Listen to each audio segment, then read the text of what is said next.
Do you ever watch yourself in real time and you're like the star of your own train wreck reality?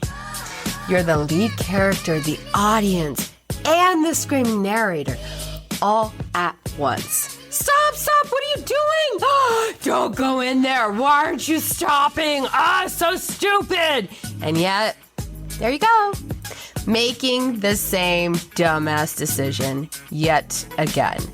You're fully conscious, fully aware, and somehow completely powerless to stop it. It's like you're watching yourself ruin your life in 4K, hands-free, like a horror movie you can't turn off because you still have to see the ending. You just have to see the ending, right? Like, you see it coming. You feel it happening. You know exactly how this is going to end. But instead of stopping, you just let it happen. And the worst part is that you're the one doing the happening. Or how about we talk about that argument that you had? You know, the one where you told yourself, hey, I need you to stay calm. Just communicate like an adult. Use your words. You know damn well that's not what you do. The second your nervous system detected bullshit, you immediately morphed into a sarcastic, emotionally unavailable psycho who'd rather die than admit they need to work on anything. Yep, I know. I've been there. I was there. Sometimes I still am there. Or how about when you swore, I will never let someone treat me like that again, ever. And yet, here you are, checking your phone every 2.5 minutes, like you're tracking a missing package, waiting for them to suddenly become a better person, a person that you think is acceptable. You're like a dog out the window. You're wagging your tail. You're completely oblivious to how desperate you actually look. You're staring at your phone, waiting for a text that's never going to happen. Ever. Come on. You know it, right? You're fully aware of your patterns. You could write a damn thesis on why you do what you do, and yet you still do it. Why? Because awareness doesn't mean shit if your brain is still wired to repeat the cycle. You are not stuck because you don't know better. You're stuck because your brain refuses to let go of what you already know, even when it's wrecking you. So what's actually happening here? Why does your brain keep playing you like this? Well, today, we're about to find out. This is part 3 of my 5-part series on rewiring your brain. So, today is all about why awareness isn't enough and why you're still stuck in the same bullshit. So, let's get real, let's get raw, and let's go!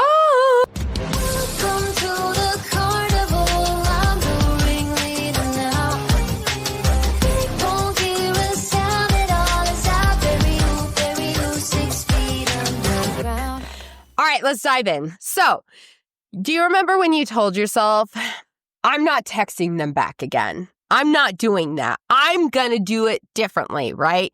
Maybe you even hype yourself up. You delete that thread. Yeah, you show them, right? You throw your phone across the room like you're performing an exorcism on your phone because clearly this is some demonic possession level impulse control failure, right? And then 5 minutes later, like you're in a trance, you're crawling across the floor, reaching for your phone like, but what if I just check one more time? It's not gonna do anything, right? I could just check one more time, right? Before you know it, you are hunched over, gripping your phone, whispering, my precious, like you fully lost your grip on reality, right? Boom! Your thumbs are moving. I will not let you wait, I forgot to say this. And then next thing you know, one message turns into 10. And you're like, maybe I was drunk. No, you weren't. Stop it. You're crafting a message so embarrassingly off-brand for the self-respecting person that you yourself swore you were becoming, that even your past you is cringing at you right now. Because deep down, you already know, and you already knew that this was and still is a bad idea.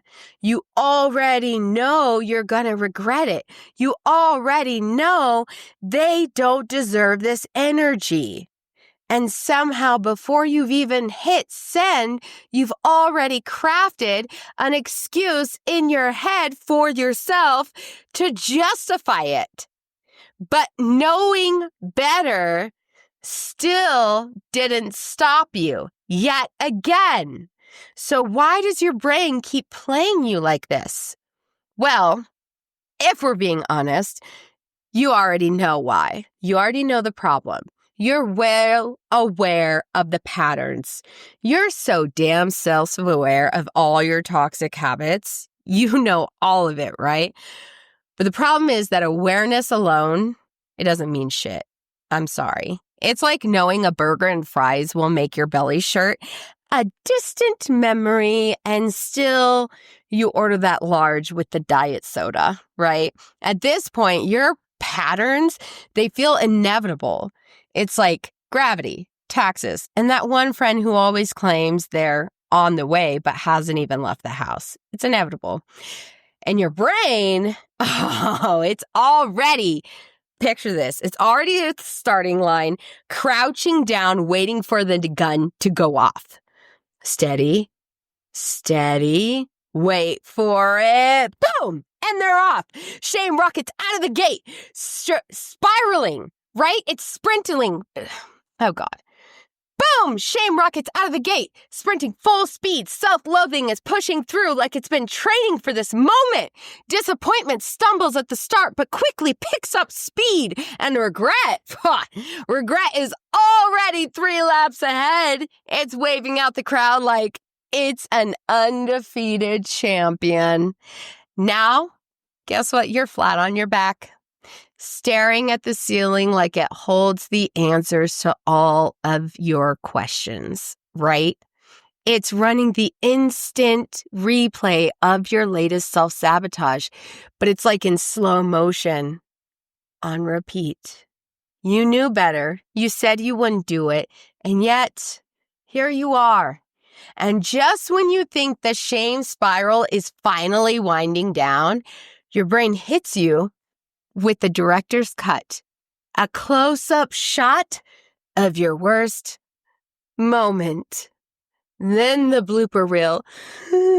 Every other time you've done the exact same thing from multiple angles, slow motion, 4K resolution. Good God, make it stop. You're reliving it all, the cringeworthy text, the self-sabotaging decision, the look on their face when you said that one thing. You know what you said. And now you're just lying there, done, depleted, physically wincing at your own memories like they're just sucker punching you. And then, let's give a couple more examples. Let's talk about that weird ick feeling when things are going too well. Like you finally have a calm, stable relationship. Someone who actually listens, communicates, and doesn't send you on an emotional roller coaster. And instead of feeling safe, your brain is like, so it's about time we've ruined this. You don't even know you're ruining it until it's too far. And then you're always thinking about that one person, right? Or maybe life finally slows down for you. You're not drowning in chaos for once. Things feel peaceful. And instead of enjoying it, your nervous system, it's on high alert. You're like freaking the fuck out, right? Wait, it's too quiet. Something bad is coming, right? It has to be, right? There's no way I could have anything good, right? And suddenly it's like you're back at the beginning of this episode. You're watching yourself in real time, screaming at yourself internally like you're the audience in your own horror movie. that you've created. Except this time, you're not making a dumb decision. You're just standing there, waiting, bracing yourself for impact because your brain doesn't trust peace. It doesn't care about your healing. It doesn't give a damn about what's good for you. It only wants what's familiar. And if chaos is what's familiar, then chaos is what it's scanning for, even when there's no actual threat. And now you're stuck in this weird mental purgatory.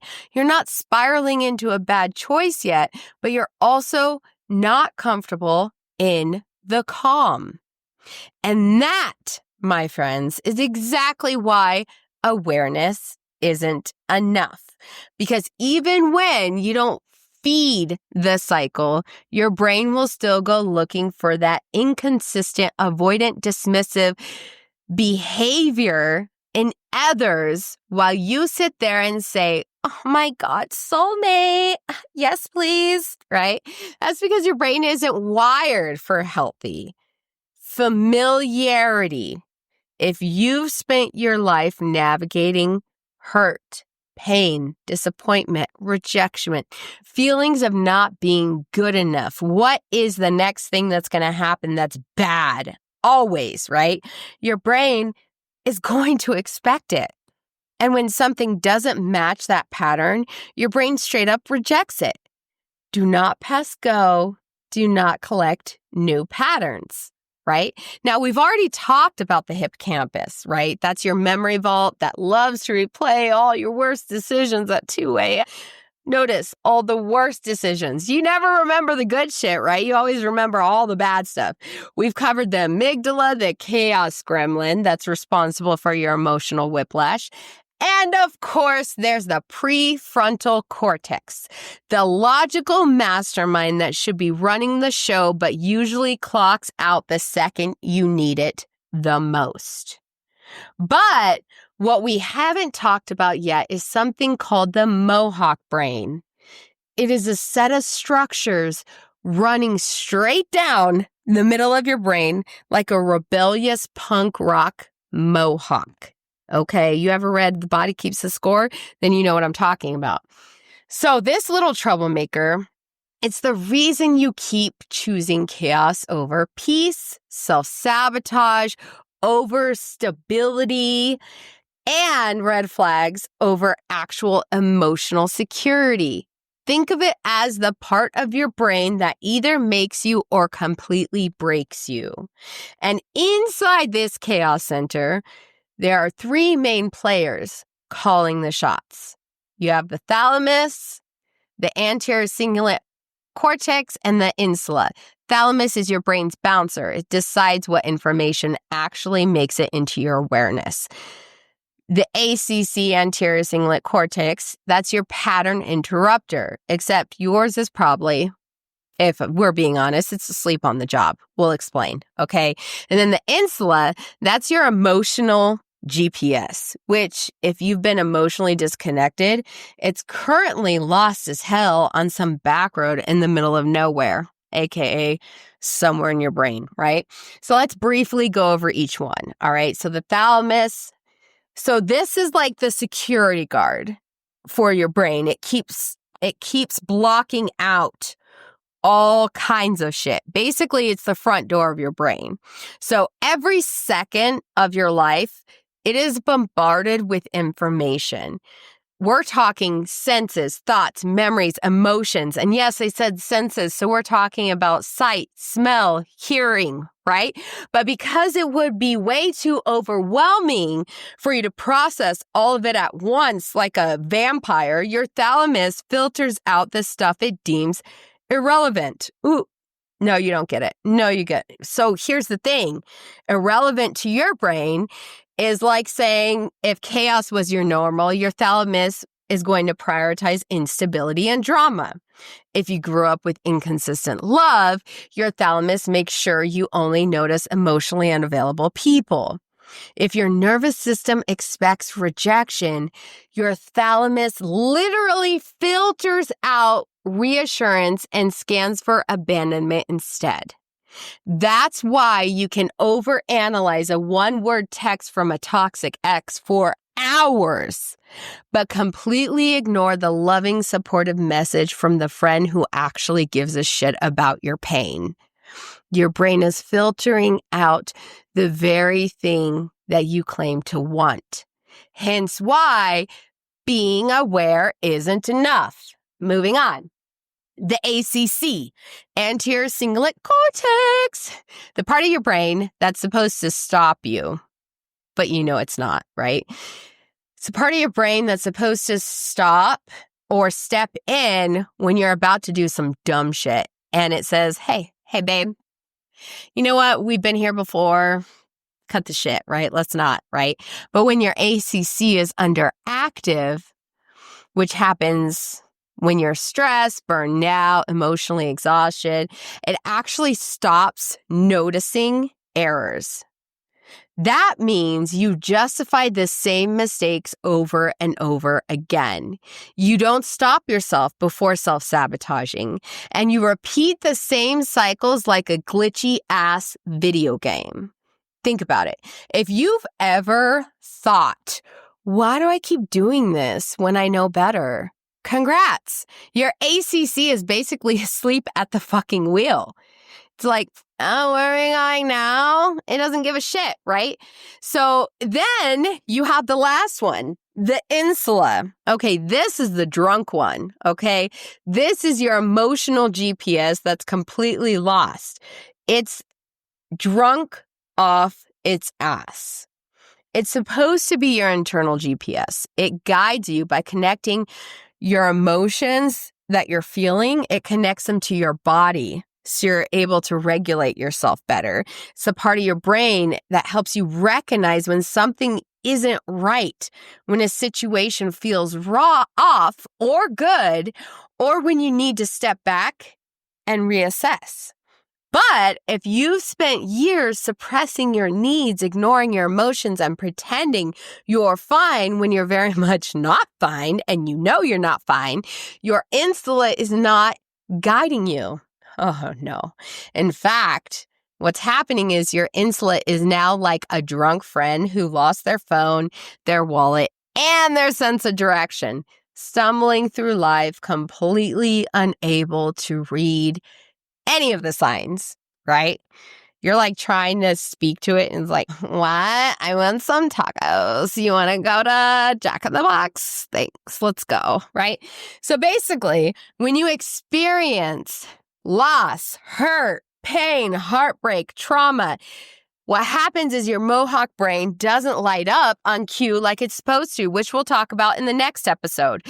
And this is why you feel numb when you should feel something. That gut feeling people talk about. Yours is buffering. You feel everything at once when you should feel calm. One small inconvenience and suddenly you're in a full-blown existential crisis. You mistake anxiety for excitement. Oh my God, they gave me butterflies. No, that's just your nervous system screaming for help, or it's bubble guts. And you confuse emotional numbness with healing. I just don't care anymore. No, you're disassociating, okay? The moment someone asks you, what do you actually want? You freeze. Not because you're indecisive, not because you're being difficult, but because your insula is literally offline and you genuinely don't fucking know. Your entire life, your brain has been working overtime in order to keep you safe, not fulfilled. And when you've spent years ignoring what you need, it makes sense that your brain would eventually stop trying to tell you. So what do? Is there even a way out of this mess? Yes. But like anything that is truly worth it, it's not going to be easy. You can't just like pop a pill, pop a bean, bite down. Remember that song? Anyways, sorry guys, I digress. All right, here's the deal. Your thalamus isn't just going to magically start letting in new healthy patterns. Your ACC isn't going to suddenly slam the brakes on your self-sabotage.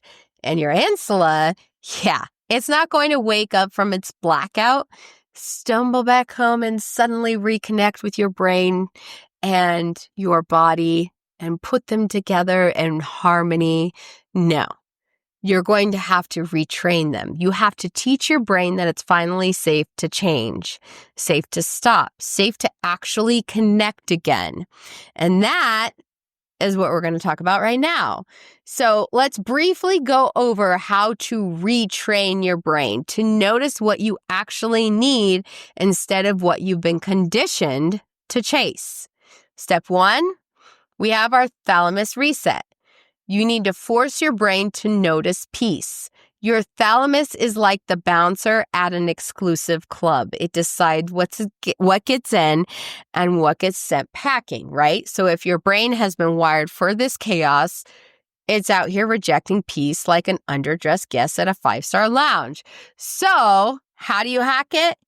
Expose yourself to the uncomfortable peace on purpose. So if you've been running on emotional turbulence, stability is going to feel weird and uncomfortable as hell. Your nervous system is basically going to itch for some drama. It's going to crave it. Don't take that as a sign to run. If you fuck up, keep going. It will get better. Sit with it. Instead of chasing the next disaster you call your old future, start getting comfortable with calm. Your spark detector is broken. You have to fix it, and it's going to spark like crazy, and then it will subside. So if your attraction to people is based on how much they trigger your anxiety, your nervous system has been conditioned to mistake emotional chaos for love. Give healthy a damn chance. The right kind of love isn't supposed to feel like a high-stakes gamble. You have to train your brain to see what's going right. If your brain automatically jumps to worst-case scenarios, just hit pause. Find 3 things that are going well. Your nervous system will want to reject them. Just don't let it, okay? Teach your brain to recognize peace instead of constantly scanning for the next disaster to solve. Now, step 2 is your ACC wake-up call. So you're basically waking up these 3 steps, okay? Break the sabotage cycle before it starts. So it's supposed to be your brain's pattern interrupter, the ACC. It's the voice of reason that says, hey, let's not text the ex today, that sort of thing, right?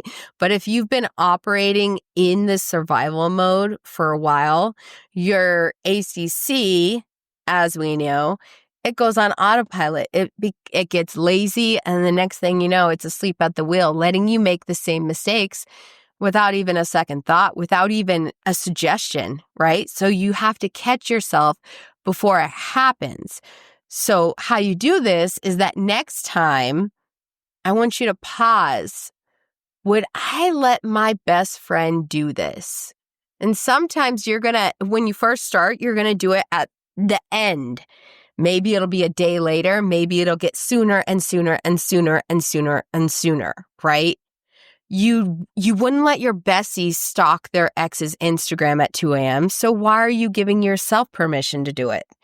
You have to break the autopilot response. Awareness. Your ACC is weak because it's been running the same patterns uninterrupted.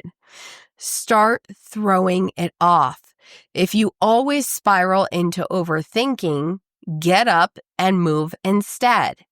If your first instinct is to shut down, force yourself to stay 5 minutes longer in that conversation. Small disruptions, remember? Big rewiring. A little tiny disruption is so much work to rewire. So you need to challenge this is just who I am thought. Okay? No, it's not. It's who your brain has been trained to be. The second you start questioning your automatic behaviors is the second that you start rewiring them. And then step 3 is going to be your insula activation. So you stop asking, what do I think? And start asking, what do I feel? Your insula is supposed to be your emotional GPS. Helps you recognize what feels right for you. But if you've spent all those years ignoring your needs, numbing your emotions, or convincing yourself that anxiety, excitement,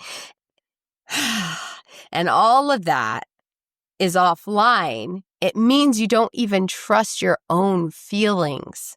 If you feel numb, don't trust the thought. Numbness isn't clarity, it's disconnection. If you find yourself saying, I don't know what I want, it's because your insula isn't giving you a straight answer. Reconnect with it instead of shutting down. Check in with your body before making decisions. Instead of instantly reacting, pause. Ask yourself, how do I feel about this? If your stomach is in knots, your chest is tight, and your breath is shallow, your body is screaming at you to listen. Okay, don't just ignore it. Get out of your head. Get into your body. Oh, I need to take a shot. Notice that. I'm not lecturing you. If you want to take a shot, take a fucking shot. But just notice, okay? If you spent most of your life ignoring your gut, reconnecting is going to take effort. Engage in things that bring you back into your body. Do things like deep breathing, stretching, walking, running, right? Or running your hands underwater, holding something textured. Get back into your body. These sensory engagements, they wake up your insula. So you're basically reminding your body and your senses, okay? So stop explaining those feelings. Just feel them. Oh, I'm feeling this because of this. Who gives a shit? That's none of their business. You don't have to rationalize why you're upset or overanalyze why you're feeling uneasy. Just feel it. You're allowed to have emotions that don't make sense on paper. It's true. Remember, you're not stuck because you can't change. You're stuck because your brain is clinging to what it knows. So now you have a choice. Keep running the same toxic patterns, making the same excuses, feeling the same frustration, or start retraining your brain today. And if you want help doing that, that's exactly what we do inside my 8-week Real and Raw Relationship Reset program. We don't just talk about change, we reprogram your entire system so you stop making choices that destroy you. So if you're tired of making empty promises to yourself and others, and you're ready to get comfortable getting uncomfortable, then click the link in my bio. And if you're not, then that's your life. And go ahead and keep telling yourself you just need to think about it more, okay? Because you don't run my life. I don't run yours. So you do you, and I'll be here when you're ready. You're welcome. So that's all I've got. Next up is going to be part 4. And this is going to be where we expose how trauma is keeping your nervous system from making you emotionally available. Oh, and don't forget, like, comment, subscribe, and